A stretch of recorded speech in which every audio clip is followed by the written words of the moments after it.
제 나이 32이고 아직 배울 게 한참 많은 어린 나이이지만 도무지 제가 여태껏 살아온 경험과 상식으로는 이해할 수 없는 일이라 다른 사람들 의견 한번 들어보고자 이렇게 사연 한번 보내봅니다. 4살 연상의 남편과 7년 연애 끝에 작년에 결혼을 했고 이제 올해로 결혼 1년 차입니다. 남편과 저 사이에 아직 아이는 없어요. 맞벌이하고 있는데 둘이 버는 거 합쳐서 연 6천이 조금 더 됩니다. 양쪽 다 연말에 보너스가 나오긴 하는데 금액이 고정적인 것도 아니고 높낮이가 있어서 그 수입은 따로 포함하고 싶지는 않아요. 잘 받으면 둘이 합쳐 500 정도는 되는 편입니다. 남편도 저도 사회생활 시작하고 나서 처음 시작한 연애다 보니 애초에 처음부터는 결혼을 전제로 한 만남은 아니었습니다. 둘 다 서로가 이렇게 오래 만나게 될지도 몰랐지요. 그런데 1년, 2년 지나면서 제 나이가 30이 넘어갈 때까지 만났으니 언젠가부터 자연스럽게 결혼 이야기가 둘 사이에서 오가게 되었지요. 저나 남편이나 학력도 비슷하고 벌이 또한 누가 더 잘 버네 만에 할 만큼 차이가 있는 게 아니었으니 누가 더 잘났고 못났고 이것저것 따질 것도 없었습니다. 하지만 아무리 오래 만났고 서로가 서로에 대해서 속속들이 잘 알고 있다고 해도 그것만 가지고 결혼을 덜컥 결정해 버릴 수는 없었지요. 그래서 현실적인 부분에 대해서 이야기해보고자 남편에게 모아놓은 돈이 얼마나 되는지 등등 연애하면서 조금 물어보기 꺼려졌던 부분들에 대해서 물어보게 되었습니다. 그런데 당시 남편의 입에서 나온 대답은 정말 의외의 대답이었어요. 자기가 여태껏 돈을 얼마나 모았는지 액수는 잘 모른다고 하는 겁니다. 어떻게 다른 것도 아니고 여지껏 직장 생활하면서 번 돈인데 그걸 모를 수가 있느냐고 했더니 남편 하는 말이 첫 월급 탔을 때부터 어머님이 자기 월급 관리를 대신 해줬다는 어이없는 말을 하더라고요. 예상치도 못한 남편의 대답을 들었을 땐 정말 하늘이 무너지는 줄 알았어요. 어떻게 35 먹은 남자가 아직도 부모님한테 돈을 맡기고 용돈을 타서 쓰고 있는 건지 저는 제 상식선에서 이해할 수가 없었거든요. 7년이라는 기간을 만나오고 결혼까지 생각했던 사람인데 그 나이 먹도록 엄마 없으면 자기 돈 관리도 못하는 마마보이였나 하는 사실은 연애하는 동안 전혀 눈치채지 못했으니까요. 그런데 남편은 마마보이라는 말에 격하게 반응하더라고요. 내가 마마보이라서 돈을 어머니한테 맡긴 게 아니다. 자기가 딱 직장인이 되고 나서 그때는 직접 돈 관리를 했었는데 그때는 자기도 사회생활 경험도 없었고 하니 월급날 지나고 다음 월급날 되기 전에 벌어놓은 돈을 다 쓰고는 했다 그러는 겁니다. 취직이 빠른 편이었기도 했고 당시에 같이 모여놀던 친구들 중에서는 유일하게 돈 버는 직장인이었기 때문에 물주 노릇을 하면서 술 먹고 노는데 정신이 없던 시절이 있었다고요. 그러다 결국 돈이 모자라서 마이너스 통장에 빚도 지고 그랬는데 더 이상 그러면 안 될 것 같아서 자기가 자기 의지로 어머니한테 통장 관리를 맡기게 된 거라고 하더라고요. 그 이후로 어머님이 주는 용돈 받으며 생활을 했고 그때부터 친구들 사이에서 물주 노릇도 관두고 정신 차리게 되었으며 용돈 타서 생활하다 보니 오히려 가진 돈에 맞추어서 씀씀이도 줄어들고 귀찮은 것도 어머니가 다 알아서 처리해주다 보니 편해서 여태까지 맡기고 있는 거라며 열변을 토하는 겁니다. 아무리 어머니가 돈 관리를 못해도 인생 경험이 있는데 우리보다 더 잘하면 잘했지 못할 게 어딨냐고요. 그러면서 어머니한테 당장 물어보겠다고 제가 있는 그 자리에서 곧바로 전화를 걸었어요. 전화가 걸리자마자 남편이 어머님한테 내 돈은 여태까지 얼마나 모였냐 다짜고짜 물어보더군요. 그런데 어머님이 금액을 알려주신 게 아니라 그건 왜 물어보느냐 물어보셨나 봐요. 액수만 알면 된다고 전화한 건데 여차저차 상황 설명을 해주더라고요. 여자친구랑 결혼 이야기 하고 있다가 모아놓은 돈 이야기를 하는데 내 돈을 엄마가 관리하고 있다는 말에 애가 충격을 받았다고 이래저래 자초지종을 다 말해주는 겁니다. 어머님은 따로 대답은 안 해주신 것 같았고 되려 남편한테 그런 말 하는 저는 돈을 얼마나 모았길래 그런 반응을 보이냐며 되물으셨던 것 같아요. 남편이 어머님께서 너는 돈을 얼마나 모았길래 그러느냐 물어보시는데 하면서 역으로 저한테 질문을 해왔거든요. 당시에 저는 만기가 다가오는 5천짜리 적금과 이것저것 다 해서 3천 정도, 그래서 8천만 원 정도를 가지고 있다고 사실대로 대답해줬습니다. 그런데 그 말을 전해 들은 어머님은 정확한 금액 대신 그것보단 많이 모아놨으니 걱정 말라 전해라는 대답을 해오셨습니다. 그리고는 전화가 끊어졌었지요. 저는 그때 정확한 금액을 듣고 싶었지만 남편은 꼬치꼬치 묻는 저에게 불만이 많아 보였습니다. 어머니가 그렇다면 그런 줄 알아야지 뭘 자꾸 캐내려 드냐면서요. 제가 모은 돈보다 많다는 대답을 들었지만 저는 제가 모은 돈에 대해서 거짓없이 정확하게 공개를 했는데 왜 그걸 숨기려고 하는지 그때는 몰랐어요.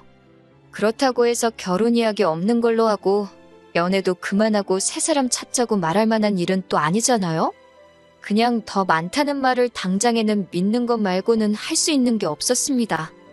7년이라는 긴 시간을 함께하면서 이 꼴 저 꼴 못 볼 꼴 다 본 사이에다가 솔직히 결혼 이야기까지 오고 갈 만큼 나름 남편이라는 사람에 대해서 확신을 가지고 있었기 때문이지요. 게다가 제 나이도 있다 보니 솔직히 남편보다 더 좋은 사람을 만날 수 있을까 하는 생각도 들었기도 했지요. 7년이라는 기간이 정만 가지고 연애를 이어갈 만큼 짧은 시간은 아니잖아요? 그만큼 그동안 남편이라는 사람에 대해서 많이 알아왔고 성격적인 면이나 벌이라든지 기타 여러 가지 부분에서 제가 흠잡을 거리가 있는 사람은 아니었으니 말입니다. 그리고 무엇보다도 어머님도 다른 사람도 아니고 아들 돈을 쥐고 있는데 그 돈을 함부로 했겠냐는 생각이 더 컸고요. 그래서 돈을 가지고 있다는 말을 믿기로 했습니다. 하지만 그렇다고 해서 이 상황을 손가락만 빨며 구경만 하고 있을 수는 없었지요. 남편과는 긴 상의 끝에 일단 어머님이 관리하고 있는 돈은 돌려받아라. 그리고 우리가 결혼하고 나면 어머님이 돈 관리해주는 일은 이제 끝내도록 하라 했어요. 결혼하고 나면 저도 회사 다니고 있으니 맞벌이 부부 생활을 할 텐데 내 돈은 내가 관리하고 당신 돈은 어머님이 관리하는 것도 웃기지 않겠느냐 하는 취지였지요. 서로 버는 돈은 각자 관리하는 한이 있더라도 어머님한테 생활비나 여러 가지 돈 문제로 연락하면서 지내는 모습은 상상도 하기 싫다고. 내 남편이 엄마 품을 떠나지 못해 완벽하게 독립하지 않은 꼴 보면서 결혼 생활을 할 자신이 없다고 솔직하게 말했습니다. 남편도 무슨 엄마 품을 벗어나지 못했냐고 그냥 편해서 어머님한테 맡겨왔던 거라고 하면서 당연히 결혼 후에는 돈 관리는 우리가 하는 게 맞다고 확답을 받아냈고요. 7년 만나는 동안 저는 시댁에 따로 왕래한 적이 없었는데 남편은 이미 저희 부모님께 인사도 드렸고 왕래도 잦았거든요. 오랫동안 봐오셨기 때문에 결혼 허락 받는데 큰 어려움은 없었습니다. 결혼 준비를 하는 도중에는 별다른 사건 사고는 없었어요. 신혼집을 구하는 과정에서 돈이 필요하게 되었고 어머님이 관리하고 있다던 남편의 돈을 그때가 돼서야 돌려받게 되었습니다. 어머님이 주신 돈은 1억 2천이었어요. 저한테 말했던 대로 제가 모은 돈보다는 많은 돈이었습니다. 남편 연봉과 일한 기간에 비하면 조금 빠지는 게 있는가도 싶었지만 남편이 일 시작하자마자 어머님한테 돈 관리를 맡긴 게 아니라는 말도 들었고 돈 관리를 해주셨다 뿐이지 남편도 그동안 용돈이며 생활비며 받아다 쓴 게 있을 테니 꼬치꼬치 내역에 대해서 하나씩 다져보지는 않기로 했습니다. 남편이 저보다 가져온 돈이 많았으니 기본 예단을 제가 해드렸고 현금 예단으로 500을 드렸어요. 어머님은 아들이 모은 돈 당신이 쥐고 있었을 뿐이고 따로 해준 것도 없는데 뭐 그러냐며 꾸민비로 쓰라고 500을 그대로 돌려주셨고요.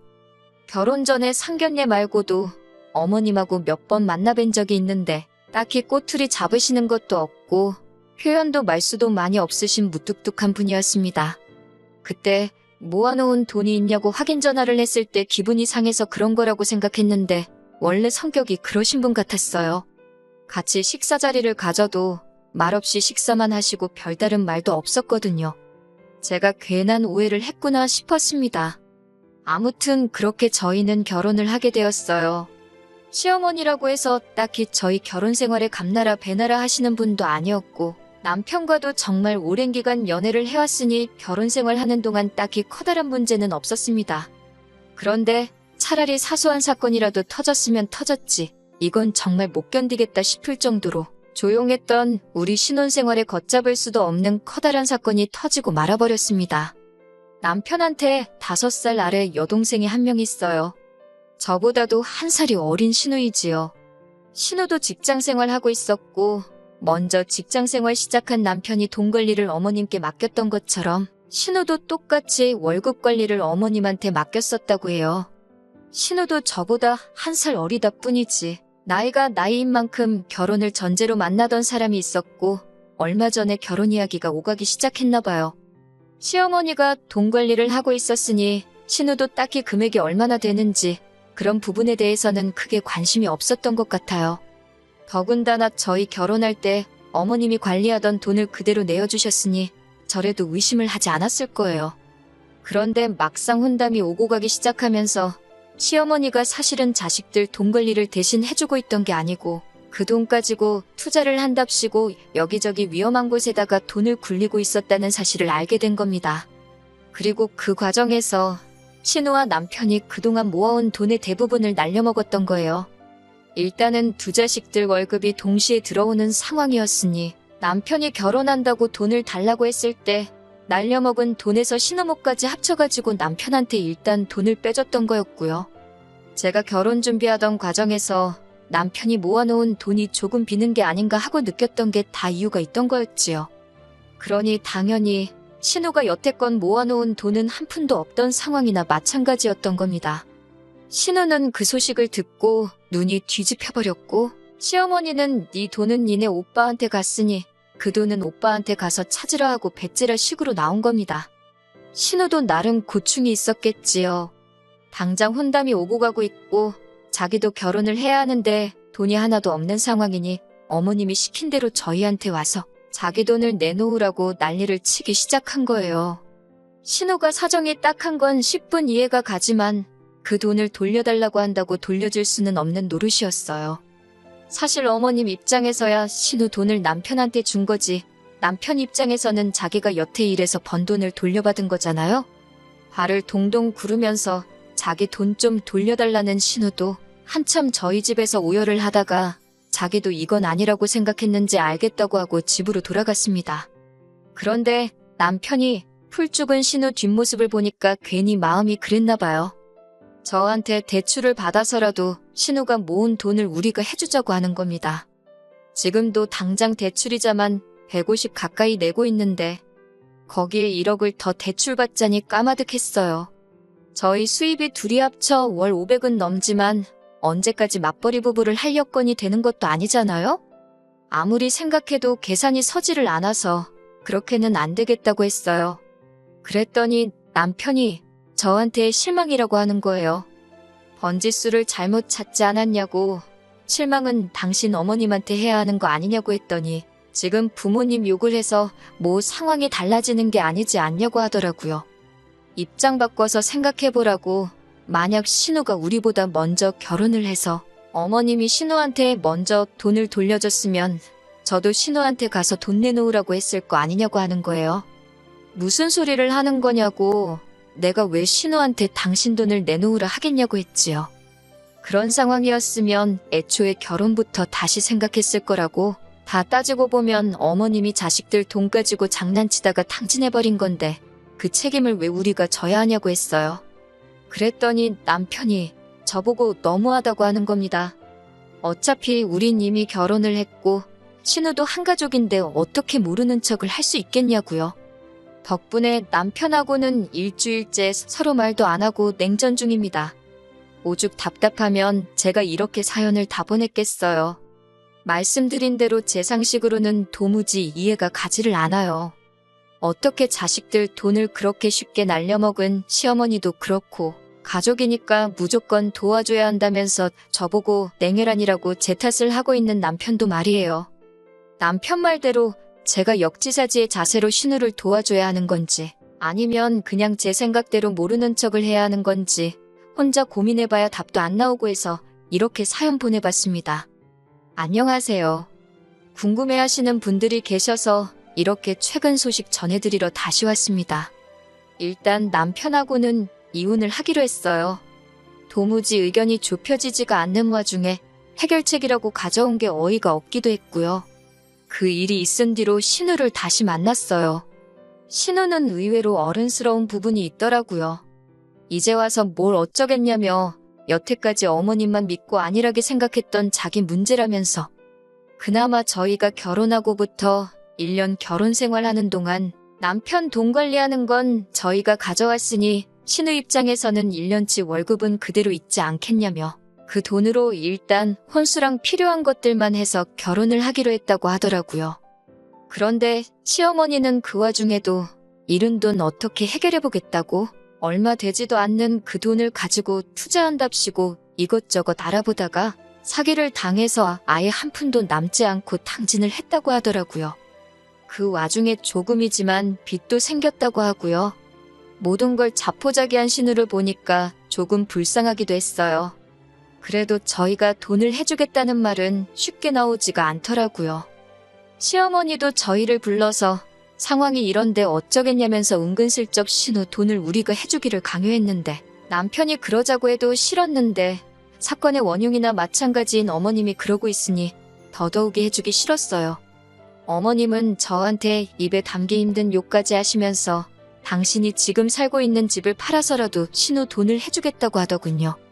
저희는 꼴도 보기 싫다고 저리 꺼지라고 하면서요. 그리고 저 결혼할 때 예단비로 줬던 돈 당신이 꾸민비로 돌려주지 않았느냐고 그 돈은 도로 내놓으라고 하더군요. 자식들 입장에서는 그런 부모님 모습을 보면 마음 아프겠지만 솔직히 제3자나 마찬가지인 제 입장에서 보면 저지른 일에 대한 책임을 지는구나 하는 느낌밖에 들지 않았어요. 그리고 줬던 돈을 다시 내놓으라니 참 사람이 끝에서 끝까지 몰리면 이렇게 추락을 할 수도 있구나 하는 생각도 들었습니다. 그런데 어머님이 신우 돈을 집을 팔아서라도 갚겠다고 말을 꺼낸 그날에 남편이 저한테 상황이 이렇게 되니까 좋냐면서 제 탓을 하기 시작하는 겁니다. 애초에 우리 결혼하기 전부터 자식들 돈 날려먹은 어머님한테 잘못을 찾지 않고 이 불화의 원인들이 전부 저에게 있다는 식으로 나오니 어이가 없었지요. 기어이 남편은 어머님이 집 팔아서 신우 돈 갚아주고 나면 시부모님이 어디서 지내겠냐며 앞으로 자기가 모시고 살겠다는 말도 안 되는 폭탄 선언을 해왔어요. 어머님이 싼 똥을 자기가 치우겠다는 것도 모자라서 이제는 어머님과 합가해서 같이 산다고 나오니 저로서는 그 상황을 받아들일 마음의 여유도 없었고 그렇게는 못하겠다고 했습니다. 차라리 이혼을 해서 재산 분할해서 그 돈으로 신우 돈을 돌려주던지 시어머니를 모시고 살던지 당신 알아서 하라고 했어요. 남편은 어떻게 입에서 이혼이라는 말이 그렇게 쉽게 나오냐면서 제가 피도 눈물도 없는 사람이라면서 끝까지 저만 나쁜 사람을 만들더군요. 이 모든 것의 원흉은 당신 어머님이기도 하고 나이 처먹고 귀찮다고 암만 가족이라도 다른 사람한테 돈 맡기고 확인도 안 한 두 자식들한테도 있는 건데 말입니다. 신우는 이혼하겠다는 우리 소식에 자기 때문에 이혼하지 말라면서 미안해서 어떻게 살겠냐면서 그냥 1년 더 모으고 내년에 결혼하면 된다고 그러지 말라고 하더라고요. 이 집구석에서 제일 어린 신우가 그나마 제일 어른스러워 보이기까지 했어요. 하지만 결국 이혼하게 되었어요. 오랜 정 때문에 더 이상 진흙탕 싸움으로 만들고 싶지도 않았고 그나마 좋은 추억이라도 남아있을 때 아예 갈라서기로요. 만에 하나 신우 말대로 신우가 1년 더 고생해서 시집을 간다고 하더라도 이미 남편과 저 사이에 그리고 시어머니와 저 사이에 뚫어진 커다란 구멍은 어떤 수를 쓰더라도 메울 수 없다는 결론을 내렸거든요. 제3분할을 문제로 지금은 소송을 준비하고 있어요. 무슨 일이 있어도 제 마음 똘리지 않고 이혼은 할 거예요. 엄마 품을 못 벗어난 남편 데리고 살아봐야 앞으로 제 인생의 아내가 아니라 엄마 대신으로 살아가게 될 건 불보듯 뻔하니 말이에요.